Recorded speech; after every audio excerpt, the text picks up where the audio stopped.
I'm Miss Brantley. Today we're going to be talking about the different forms and types of precipitation and how they're formed.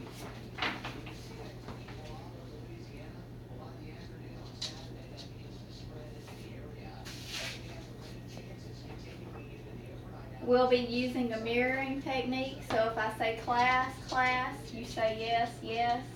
If I say precipitation is, and I tell you to repeat me, you repeat everything I say. If I say hands and eyes, you look at me and you put your hands on top of the desk. Do you guys know what precipitation is? No, ma'am. Have you ever been caught in a rainstorm or a snowstorm? Yes, ma'am. What all kinds of precipitation have you experienced? Rain, sleet.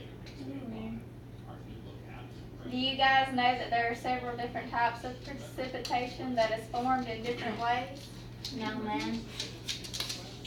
Let's talk about the different types of precipitation you have experienced and how it is formed. But before we get started, can anyone tell me what type of precipitation usually occurs during a hurricane? Rain. Now I'm going to show you a video that I found on YouTube that will be a good experience, being it contains information about all the different types of precipitation and shows you how they are formed and how the water and air causes them to be formed.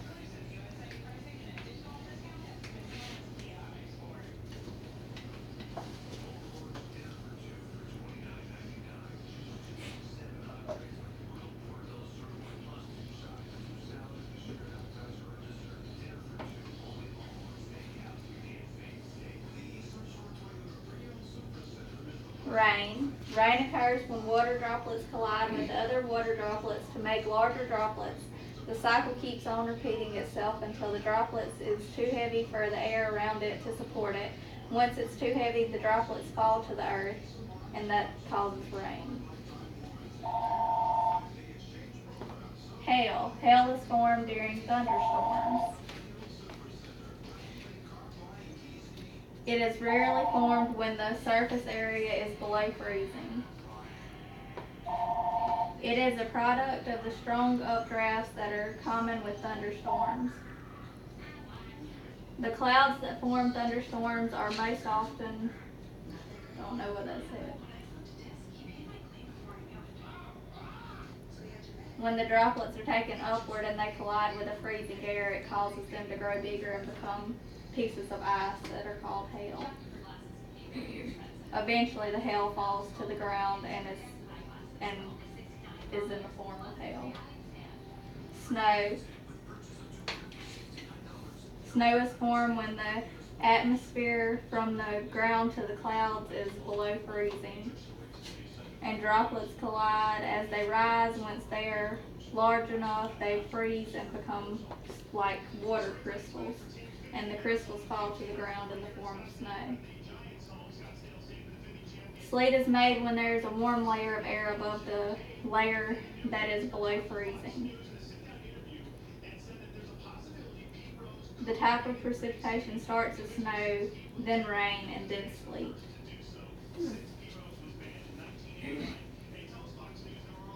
There are three causes of precipitation.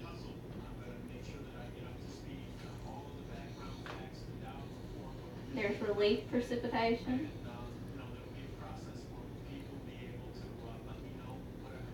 Winds carrying moisture are forced upward as it collides with a mountain. Since it's colder at the higher up point, the moisture condenses and causes precipitation. Convectional precipitation. This is when the sun's rays heat up the ground.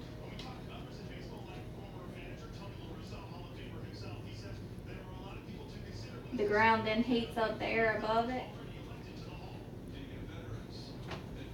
and the warm air then begins to rise into the atmosphere. As it rises and cools, the water vapor in the air forms rain. The water droplets collide to form precipitation. Frontal precipitation is when warm air and cold air collide. Since warm air is less dense, the cold air it less dense than the cold air. It is forced up. The water vapor in the warm air condenses and causes precipitation.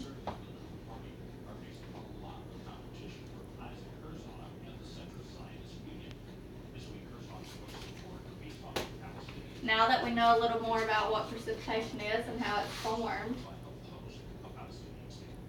we're going to talk about the different forms more in depth. Class. Yes. Today we are going to learn about the different forms of precipitation. Precipitation is rain, snow, sleet, or hail that falls to the ground.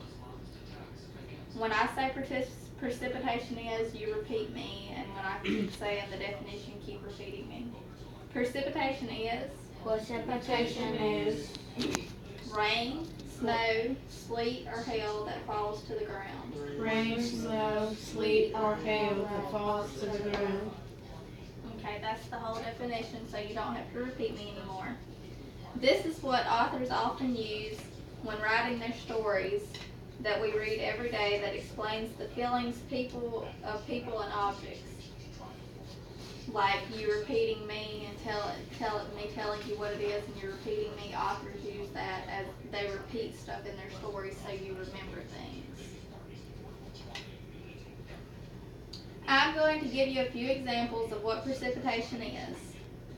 One is rainfall. This is what happens when water droplets meet in the air and become too heavy and begin to fall to the ground. Another example of precipitation is snow. This is formed when the atmosphere from the ground to the sky is below freezing and the droplets of water in the atmosphere form ice crystals and fall to the ground. One last example is sleet. This is caused when there is a warm layer above the layer that is below freezing. It starts off as snow, melts, and is refrozen into a softer type of snow that melts faster. Next, I'm going to give you some critical and non-critical attributes of what precipitation is. Precipitation is always formed by the air and water in the atmosphere moving and colliding together. There are only 4 types of precipitation, which are rain, hail, snow, and sleet. There are 3 causes of precipitation, which is relief, convectional, and frontal precipitation. Next, I'm going to give you some non-critical attributes. Sometimes where you live can automatically determine what type of precipitation you experience.